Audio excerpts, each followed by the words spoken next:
Power 105.1, home of the Breakfast Club. Angie Martinez, of course, that hip-hop and R&B tonight. Yes, sir. Special night, man. We got an amazing night lined up, man. For real, for real. We had been teasing this pause a couple of days ago, telling y'all, man, we was doing this new and wild roundtable. Yep. And it's here. It's here. We told you at the top of the year we was going to try and do something different. We was trying to bring something to the community, the culture, and just the lifestyle of us, man, the people. And tonight, without further ado, we have three incredible brothers that we definitely we've had the opportunity, I guess, over the couple of years to actually get to know them really well. Some of them we known for a longer time. Some of them we known short time, but feel like everybody here is a family unit. Right, absolutely. Everybody in this room right now is doing something to add to the culture. Right. They've definitely put themselves in a situation where they've been promoted a few times, I should say. Future leaders, I call them. Dope stuff, man. I told you, we were only playing one record tonight, man. One. So without further ado, I want to go down the line and just introduce the room to the people, man. If you want, Choice, you can actually go down the line and say something. All right, right now we got my boy Rap in the building. I want to get everybody's title right, so I'm going to read it. So I want to get everybody's title official. My boy Rap from Universal Records. Republic Records, baby. Republic Records, National Director of Urban Mix Show, correct? Absolutely. My brother Rap is in the building. We also got my boy Wayno in the building. Yo. Wayno, Triangle Offense Management. Absolutely. Right? Manager A&R Heads Audio. Yes. And Reebok Brand Ambassador and Consultant, right? Absolutely. He's in the building. We got my boy Rob Markman in the building. MTV News Senior Hip Hop Editor. Right. We got some heavy hitters in the building. Heavy hitters in the building right now, man. Welcome to New and Wild, fellas. Yo. Thanks for having us, man. I tune in every week. You know what it is. Absolutely, absolutely. I think it's important for people to understand that the people that are actually sitting in this room tonight are not just regular people with titles. These people are pioneers in their own right for our generation. Absolutely. Like we mention a lot of times, we talk about the fact that there's the Leah Cohens, the Irv Gotti's, the Diddy's, and the tastemakers and the people that came before us. But I want to make sure that the people that listen tonight understand the things that y'all are doing and some of the things. So before we get into this thing that we were talking about tonight, I want to go through some of the people that y'all have connected with. For instance, like my man Rob right here, nobody knows that he was the guy that actually did the interview for the Wiz Khalifa tape, that infamous Wiz Khalifa tape, right? Yeah, Taylor Allderdice. That was actually one of the bigger things that I done up until that point in my career, though. Like, I had interviewed Jay for MTV, Dr. Dre, Lil Wayne, Double XL. We was doing freshman covers. But when I did that Wiz Khalifa, that Taylor Allderdice mixtape, that was it. The exposure went up. Somebody hit me. I remember one day somebody hit me on Twitter and was like, "Yo, you're like a real journalist, huh? You made it now." I was like, on my resume, I already had 50, Jay, Wayne. Right. I guess I made it. Are you still doing the Rap Fix thing? You still nah, Rap Fix right now is MTV has this term called on hiatus when they don't want to say something's canceled. I'm gonna keep it 100. I told you I'm taking the filter off. Please do. Nah, we haven't done Rap Fix since last year. Okay. Unfortunately, it just is what it is. But I'm actually working, and Sway and the MTV News team over there is working on a remix to Rap Fix. So stay tuned shortly. It's needed. And my man Wayne, who is instrumental in a lot of things. I've seen Wayne do a lot of things from Reebok Ambassador. He had, he's been managing from as long as I know him. He was managing Buddha Grands, Jazz, and most recently the guy who's really tearing up the streets right now, Dave East. Right. Yeah. How is it as far as you? What was the thing for you that really, like when Rob said the thing that kind of put him out there? What was the one thing that kind of put you into the limelight for the industry? Well, I started a long time ago. I came from the mailroom. I was working at Rockefeller Records, in the golden ages.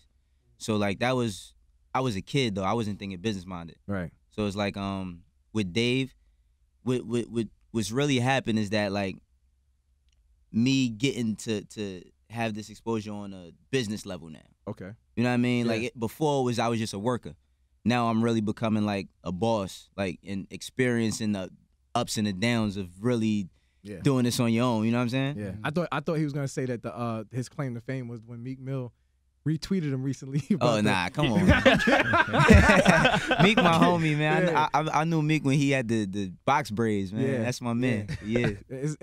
And then my man right here, Rap. Yes, sir. Most people, I don't think as far as like people in the streets, they know you, but the industry knows you a lot more. Can you tell them what was your light? What was your big thing that happened? Well, for me, to keep it veal, in the words of my good friend DJ Self. Right. In New York, what really did it for me was a young cat from Harlem named DJ Webstar. Okay.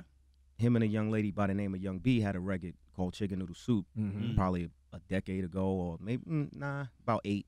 Big record. About 8 years ago. Harlem. You know what I mean? And one of my good friends, DJ SNS, you know, him and Webb grew up on the same block. Met Webb. Webb had the record shaking, but it was just culturally a uptown thing. I helped expose it and break it on radio here in New York. When that happened for me, a good man by the name of Troy Marshall hollered at me. Yes. You know what I mean? It got me really locked in with Universal Motown at the time. You know, prior to that, I was working with O.J. Wedlaw, Chris Green, Uncle Footy. All those guys. You know what I mean? All of those brothers at Sony Urban at the time. Right.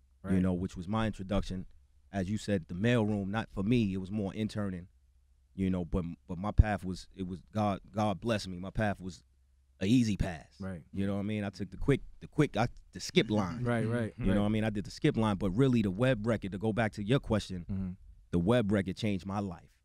Dope. You know what I'm saying? Like, not only his and B's, it changed my life. It exposed me to the business on a level which, when I was at Sony Urban, I was just kind of clawing and scratching and, you know, driving and you know, doing whatever I could do. Right. You know, but this put me into the pros, you know, really working records on a national level. Right. You know. Rap is a guy who's always showed love from the DJs from the bottom. Even before I was on radio, he was coming to the clubs, you know what I'm saying? Absolutely. To show love to the young cats, to open the DJs, to the clues. Yeah. You know what I'm saying? One of them cats who never buys. I would really have to give a lot of love to Footloose, man. Yeah. You know, Footy's known for that Footy's too. known for that. Footy gave me the way. He showed me the way. Man. Uncle Footy showed me the way. Everybody know Uncle Footy. You know Everybody what I'm saying? Like he really, you know, to know Foot is to know Foot. Right. You know, so it wasn't always easy with us. You know, but we clicked from the gate. And we ran. We tore the streets up from New York, Miami, Atlanta, Charlotte. Like, we have a great time doing what we do. But he really helped me get into this nightlife, the club life, dealing with the DJs on that level. Okay. You know, which is important because you got guys like Choice who came from out the club. Well, let's talk about this now. Now that we're a little bit more familiar with everybody who's up in the room. You know, I want to get into. Oh, wait, too. What's you that? know, let me poke my chest out a little bit. Okay. Here we go. I mean, here we go. Webb and B was 8 years ago. That's right. You know As what a I mean? recent, That's right. As a recent, it's a young lady out of Detroit named Dej Loaf. Oh yeah. You know what I mean? Though. I got to give you that. You know, Okay. definitely early. Detroit Charlie. You know what I mean? Yeah. Like, you know, Tone, those are my people. Right. You know, we sat down. You know, we broke some bread, man. They allowed me to get in on that project early. We're gonna talk. We're gonna talk Bet, about that. bet, We're gonna bet, talk about bet. that. I wanna because all this stuff is gonna be talked about tonight. Again, if you're just tuning into to the show, yes. Tonight we break in a little bit of format. We go into the New NY, the first New NY round table. And like I said, we got my brother Rob Markman in the building, Wayno, Triangle Offense, and we got Rap Republic Records in the building. And of course, my man Rob Mark from MTV. The first order of business we want to talk about indie versus major. Yep. Now, I know this is a classic conversation. We always talk about this in the barbershops. We talk about it amongst ourselves and friends and that stuff. The question to the table is, does it matter anymore? Have artists gave the major the middle finger? Is this something that, you know, as a person that you guys in the game, does it feel now that you really don't need the majors? And I know, Rap, you represent Republic Records. Yeah, I come from the label side. You know, I come from the street first, but I come from the label side. And I say the street meaning even prior to what I mentioned with Webstar and things of that sort, my brother and I had our first artist, Blackout, signed to By Storm Records, Arista, in '97. You know, before I worked in the business. So let's talk about the question. Does it matter whether it's indie or major anymore? It doesn't. To me, it doesn't. What separates that is who wants to work and who doesn't want to work. You want to work, you can be indie and be super successful. You want to be lazy, you better hope one of these majors call you and they ain't calling nobody. Unless you putting points on the board, they ain't calling. Now you have Davies. Yeah. When you're talking about these negotiations, I know Mass Appeal is on deck as far as things go, and you're talking about, you know, dealing with what you want to do, what your scope of where you want to go with this guy Davies. When you're sitting there, as an artist, what does he see? Does he see the bigger picture with going with the indie and saying you can retain more of control, or does he say to yourself, he's like, you know, majors are better because I can get the upfront money? Like, what's his take on it? Well, honestly, like with East, his whole thing, he lets me control a lot of the business aspect of it while he stays creative. The the thing that what we're talking about all these labels about now is like we don't want to compromise the sound, because you know what I mean. Compromising the sound is what got him there. The sound is what got y'all paying attention. Right. At the same time, we do understand that it's a business, but we want to be able to make records that is not going to make him say, "Come on, man, like why did I?" You know what I mean? Like to take a hook from any random person. Like somebody played me a hook recently, and I was like, "This dude can't be serious trying to get us to Dave." Right. But it was a banging hook, and I know it could do something, but then it's gonna be like, y'all just did that just to.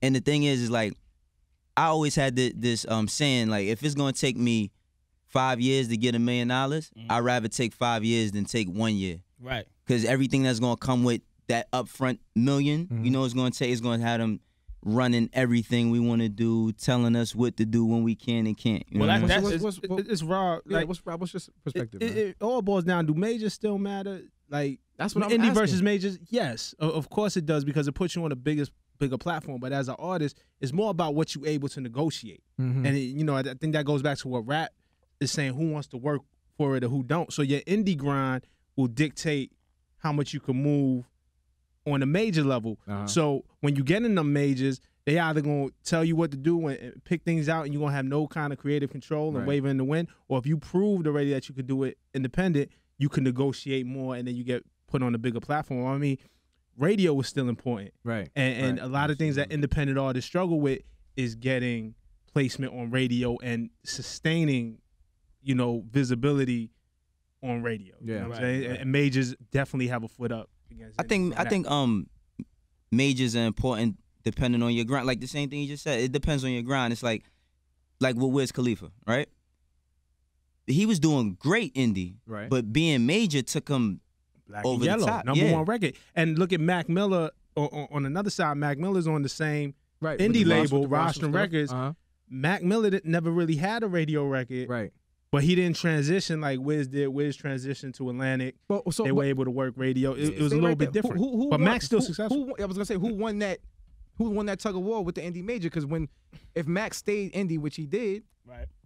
and then Wiz went to the major, what I'm hearing, Mac cashed out for a lot of money. Yeah, but but artists still want to be on radio and want They still record on radio. want the next Absolutely. level. Look at Mac now. Mac's just signed to Warner. You got He won. yeah. He took the major deal. Exact- He cashed out. Rob hit on one of the biggest points in the difference between the indie and the major situation is the majors have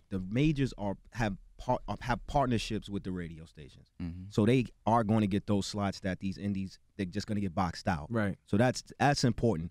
But you got to graduate. You have to gradually get there as an artist. You have to be ready for that. You know? So it's fair to say that indie would be like the B League and the It's the majors D of NBA. League. It's the D So League. at It's some college. point, But as Rob also said, as you put your work in, you now have more leverage, Right. and you want to look for a partner. Right. You know, you don't want to be an artist signed to a company. You want to be a partner. You want it to be Some a people do though. partnership. Some people don't want to do the work. That's the guys. And that- want to that's be the people that don't want to signed, work, and it's it happens. terrible. And some people got to stop using Macklemore as the ladder. Like people use Macklemore as the ladder as like Steph Curry with the jump shot. People, Right. You know what I mean? Like people always go to the anomalies with everything. yeah, no, I absolutely. think that's human one, nature. That's but human nature. It's though. one. Right. Yeah, that's But one. Macklemore- That's what that's I'm saying. one. Right, Like, right, always right. I go get to it, anomalies all the Macklemore's time. indie. He got some He has major a support. team. He has a Absolute hell of a team. major But support. but you, So wouldn't you say that then okay, for somebody who's listening right now, because this show is predicated on up and coming artists, would that be smoke and mirrors then? Because it's pushed out as this is an indie did it all artist. on- exactly. He He did it by all yo, himself. you got to. Right. The problem Right. is people don't do any research. They think indie. They think me and my man putting up money. They don't think about having a PR. They don't think about having somebody doing their artwork. Somebody like even consulting with a person like Rap that could tell you what you need to do. They don't think of any of that. They think, all right, my man got that bread. We gonna go to the club and make a movie, and then somebody's gonna pick up my record. And it's Right. cool. And so that money run out, that lasts about a week. You Yo. might get and not the money that the money plays into it, Yeah. but you get a record to heat up to get a couple of spins on Mix Show. But can you sustain Can you that? sustain it? I don't know. And- I don't know when a bottle of champagne translated to your record getting played at radio. Well, So these oh, guys that spend that money. Stay right there, because now we can move on to the next thing that's supposed to hit the table. Right. Where we were talking about New York City versus everybody. Right. All right. Now I'm gonna skip down a couple of lines because we were asking Has the nightlife, has it shifted to the strip club? Has the shift in the nightlife going to the strip club, has that affected our growth as artists within New York City now? Yeah. Because you talk rap, you just brought up the whole thing about popping the bottles in the club and equating. Because I know for a fact, we're surrounded by DJs up here every day. Absolutely. Their daily routine is going to a strip club at this point now to DJ. So has the nightlife where we used to be able to go to a tunnel, because we were young, very, very Tunnel, young, or Palladium. to go to any of those clubs like that back in the day, where you could break a record without having to see a girl strip. Yeah. You broke the records. Palladium in particular, Tunnel as well, but Palladium in particular, every Friday night, we would get the hottest artists to come and perform and break their records in the club. Also the Fever in the Bronx. It was spots in Brooklyn, Manhattan, the Bronx every week. You'll get the new, if it was Buckshot, if it was this one, whoever had the hot record, whoever the DJs said, okay, cool, this is the hot record this week or for the next 2 weeks, this artist was in the city, in the club, performing, touching the people. So what happened? I think now the absolute difference is that in the strip clubs, you don't have to be the hottest artist to get your record played. I think a lot of new artists, especially up-and-coming artists in New York, they'll go to the strip clubs because I agree. It's easier I agree. for them to get their music played in the strip club. Because so now it's right. oversaturation of artists who want to go and just get their music heard at any platform, period. But at the same time, it's only a lot of it is only living in the strip club. Right, Like exactly. it's only there. It's like they would never go to a downtown to go get their music played. Back to like what me and Rap was saying, like with the bottle of champagne, it's like, okay, I've seen dudes that would spend 30 grand on bottles and won't pay for a PR or somebody that knows that can do A&R and really do the work, really get the production, really do a lot of direction. They won't pay for that, but they'll pay for that moment. But saying that though, I know Rob does a lot of interviews. When you do these interviews with these people, because a lot of that comes across your desk where they do the 30,000 for the club but not the PR. Those interviews don't sound the same. Are they when the development of the artist? Right. They sacrifice, the labels will sacrifice, and you work at a label. You know this, Rap and Rob, you see the people. Are they sacrificing the artist development for the longevity of the artist? Based on the fact that they want the instant gratification in the Absolutely. club. It's a business. Right. So you got a hot record. I'm going to pick your record up. I'm going to make it big. Hopefully we sell some singles on this thing. Maybe I can put you on the road. You're going to sign this 360, baby. And it's raping you records. But let me go back to the original question, because the original question is the shift in nightlife in New York is a stunting artists' growth locally. Nah, you just got to adapt. Like, what DJ broke A$AP Rocky, Peso, and in which club? Who broke Bobby Shmurda? You know what I'm saying? The hot nigga record, and in which club? Right. Dope records, and if you got a movement and if you got a sound, like, a great record is going to find its way. It's like water, so it's going to work through the cracks however it's going to be. And if it's not in the club, and if it's not by a DJ, or if it's not on radio, it's going to be on the internet. And when the internet thing gets played out and super oversaturated, which is saturated as hell right now, absolutely, good music always going to find a way. I agree. You know what I'm saying? I agree to a point. I agree to a point. You still need some champions in some way, shape, or form. I agree. I agree. Get seen or heard. I feel like that because I'm definitely with the good music thing. But and not I think that's why a lot of but stuff even isn't those moving because records it's not though, good like music. let's go to an era real quick, and let's not stay here too long about this. But let's go to the Bad Boy era, okay, where it feels like that was the time that New York was dancing a lot in the clubs, okay, where a lot of people when you deal with Mace, Diddy, Biggie, whoever it was, even Black Rob or G-Dep, even toward the end.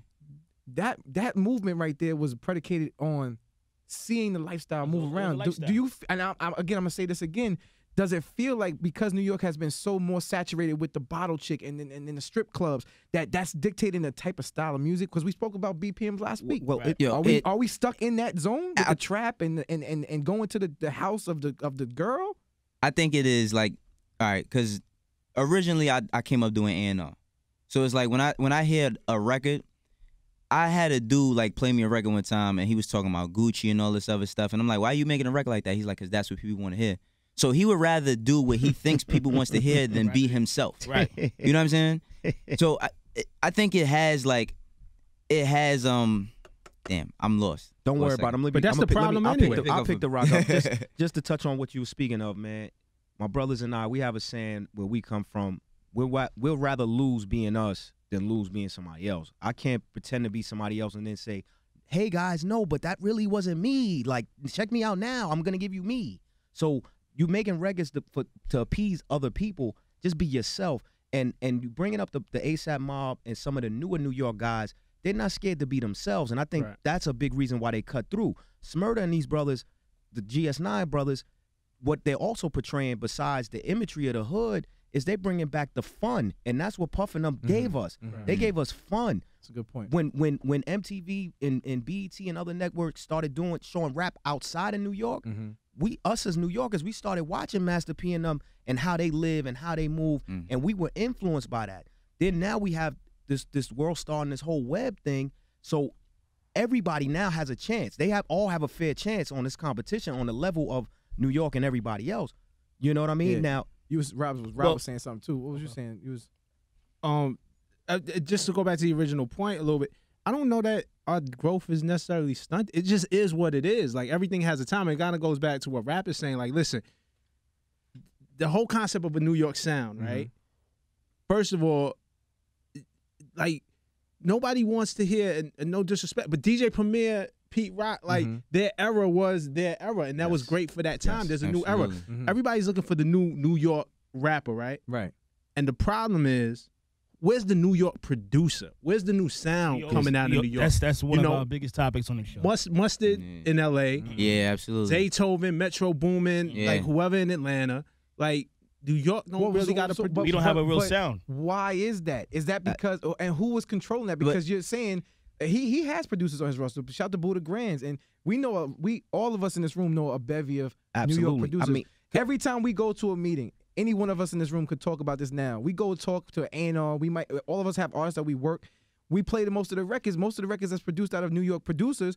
It's the trap, triple sound, the triple hi-hat stuff. So what exactly are you looking for, Rob? What are you trying to hear? Because I'm trying to figure this out myself. Something fresh and something new. Like, I can't dictate what the sound, like, that's going to happen. Like, I don't think anybody told Premier, yo, you got to chop your records like this and, scratch hooks and all of that. Like, it just kind of happened naturally. And I just think we're not allowing it to happen naturally, and I don't know if anybody's aspiring to be that. But in a sense that the culture, the fans, the radio, the media, exactly, because it's all this pressure. Like, who's the next New York rapper? Who's the next New York rapper? It just got to happen, man. And when it's meant to happen, it will happen. I think the biggest problem. Now, I think the biggest problem is, like, us trying to. Everybody's nostalgic. Like, we in an era of nostalgia. That's why they sell the same Jordans 15 times every week. You know what I mean? Like, we in an era of nostalgia.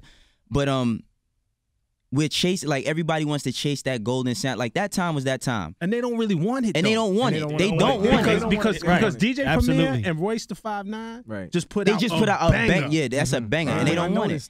It's like, and it did well for what it is. It's not to disrespect them at all, but it's not a platinum record. It's not, you know what I'm saying? And I think the biggest thing is, like, we got to stop saying, all right, let's do this New York thing. Like, let's just make music. One thing I'll say about Dave East, right? And it's me to be cliche because he is my artist.